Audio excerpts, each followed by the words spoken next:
Namaskara, everyone. Today, we are not just telling a story, we are trying to decode a truth. We imagine a god with a trident or a yogi meditating in the mountains. But Shiva is far more than a picture or a statue. Shiva is a principle, a way of understanding existence itself. And that is exactly what we're doing here, decoding Shiva. Not as religion, not as blind belief, but as wisdom, as science, as a way of living. Because when we decode Shiva, we are not just learning about him, we are learning about ourselves, about life, about how to handle this world better. So today, let's go step by step and uncover one powerful truth about Shiva and see how it connects to our everyday life. Close your eyes for a moment. Imagine the universe, galaxies spinning, stars exploding, planets moving. Now imagine removing all of it, the stars, the planets, the matter, even the light itself. What remains? Silence, emptiness, nothing.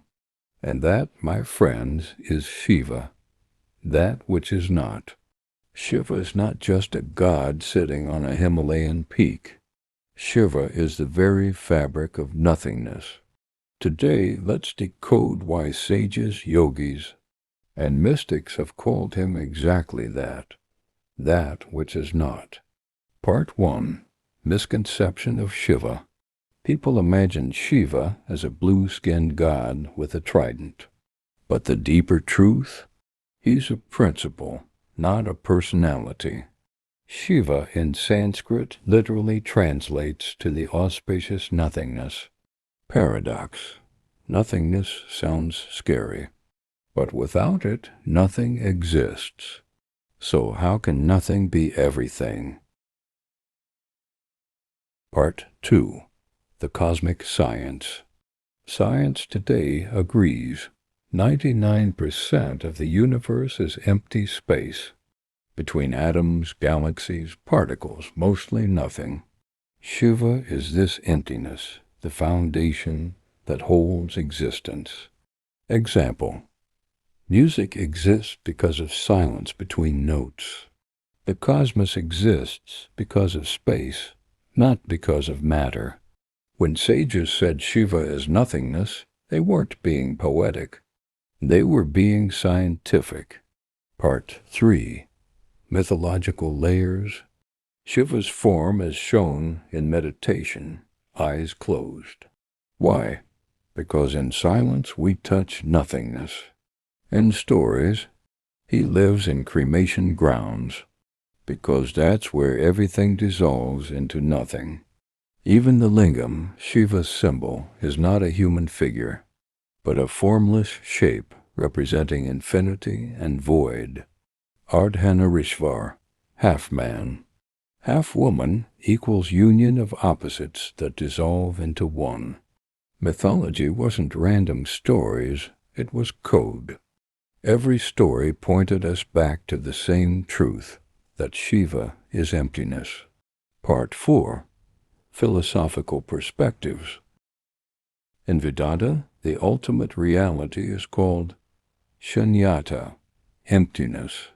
Buddha spoke of it. Mystics from Rumi to Lao Tzu hinted at it. Nothingness is not negative, it's potential. Like a blank page, empty, but it can hold infinite stories. Shiva is that page. Life is the ink. Shiva is the canvas. The universe is the painting. Part 5. Psychological inner connection. How does this apply to us?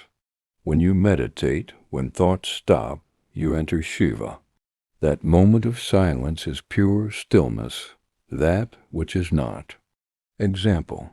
When stressed, close eyes, watch breath, feel stillness. That's Shiva. We fear emptiness, but emptiness heals. Just like deep sleep refreshes us, because in sleep, we enter nothingness unconsciously. Part 6. Modern relevance. In today's world, we're addicted to noise, phone pings, stress, chatter. But true power is in stillness. Leaders, creators, artists, they all find greatness in silence. Steve Jobs practiced Zen silence. Scientists say breakthroughs come in still mind states. Invoke Shiva not by worship alone, but by creating space within. Shiva is not about escaping life. Shiva is about mastering silence so you can live fully. So why is Shiva called that which is not? Because he is the space in which everything is, the silence in which music exists, the emptiness in which galaxies dance, and the stillness in which you can meet your truest self. Shiva is not about temples, not about rituals. It's about dissolving the noise of what is and touching the beauty of what is not. The question is, are you willing to embrace the emptiness within? Because if you can, you won't just understand Shiva, you'll become Shiva.